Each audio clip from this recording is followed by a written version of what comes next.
Okay. Yeah. Hey, everybody. Yeah, we're really glad to have you here on stage, Michael, and maybe you just introduce yourself and Grover with a few words, what you do. Absolutely. Yeah. So, hey, everybody. Great to be here. I'm Michael. I'm the founder of Grover, and Grover rents and allows people to subscribe to consumer electronics.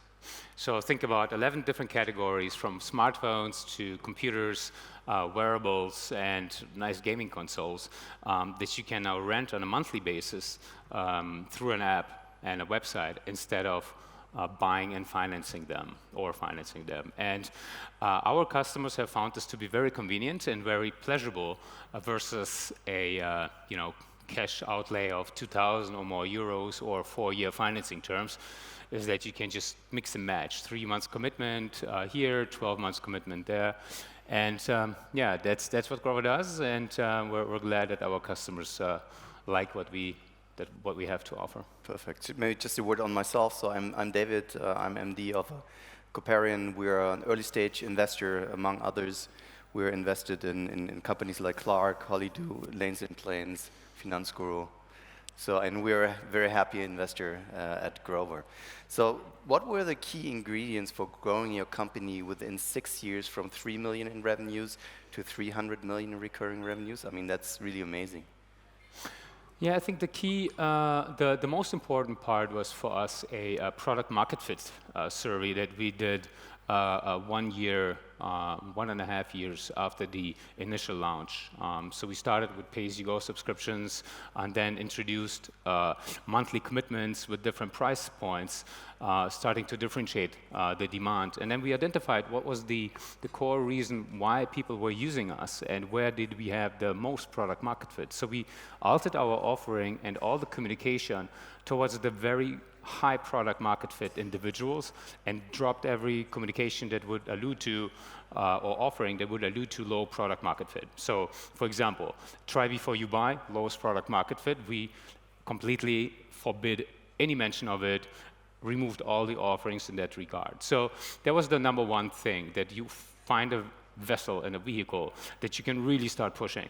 And then secondly, you need to start pushing.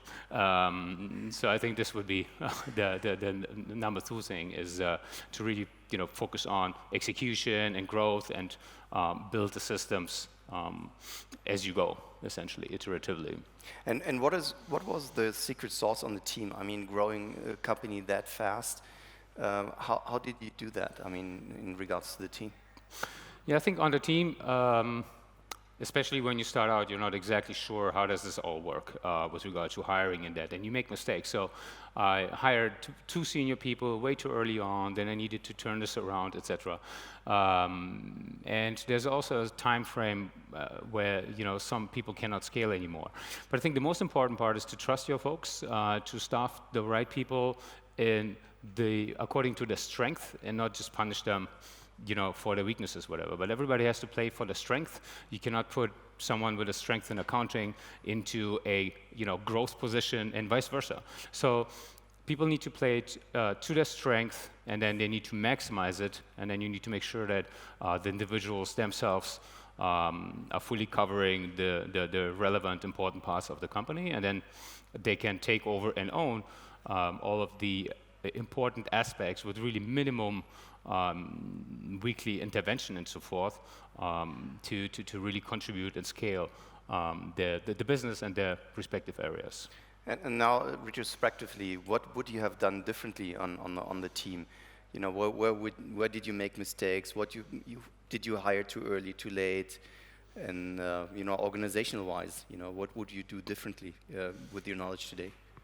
So I think so first of all, I think, as I mentioned, hiring super senior folks at seed stage, definitely a mistake. Don't ever do it. Also, I think there are very few people that where you're like, okay, I need a super senior person now. And then you look at the CV, and this is a person who is really strong on the CV and so forth. Rarely these people who have done something great before, they want to go through the rumbles of building a startup again, right? They rather do something that is more convenient and so forth. So doubling down on very high potential high, strongly working, more junior folks, I think goes a very long way, right? So give the team, make sure you have like super workaholics in the team that know what they're doing, and then just give them a lot of work and promote them fast. So I have people that went from internship to C-level within a few years, and if I could, this is the only way that I would do it. Okay. Since the sentiment of the financial markets changed away from hypergrowth towards profitability, what did you change? Well, the first thing is during COVID and so forth, we had a hiring freeze. Then came a Series B round in 2021. We're like, okay, great. Now we can fulfill all of these hiring requests. And fast hiring is a skill. So we had all this, recruiting team, well developed, muscle up, and we hired so many people. And then came 22, another hiring freeze, right? And then I think that was a very difficult thing for the team to understand, is that in Q1 22, we had like a wish list of 500 people to be newly added. And come kind of March, this all was scrapped, right? It's like, okay, zero. And then you need to really establish processes that like either destroy or slow certain things down. So number one thing is you stop hiring immediately, right? And then you reallocate your spend, you reduce spend, reallocate spend, and cut costs wherever possible. Because what is easy, I think, in a high growth environment is to forget about the cost quickly. And then if you go into a profitability first forward environment, everything is kind of very much outcome oriented and not so much input oriented, and only people who produce outcome, only costs and investments that produces relevant, meaningful outcomes is what you now focus on. Did you see any change in the customer behavior over the last years in your own customer base? So do people spend more now on rentals than they did before? So I think Grover in general, we're in quite a lucky spot. We see ongoing demand, whether there's a downturn or there's a upswing. People always need tech. And the reason may be that financing or buying is too expensive, or the reason may be that they just want to have more tech. So technology is a need. It's a non-discretionary spend, and we're at this phenomenal position to be able to offer something that people really want and need at any moment of the market cycle. How did you, broadly speaking, improve your financials, and how close are you now to break even? So we have, I think within 12 months, we have not only grown 70%, but also cut EBITDA losses down to, from, I think, minus double digit to single digits. Really drastic kind of turnaround in the first 12 months from 22 to 23.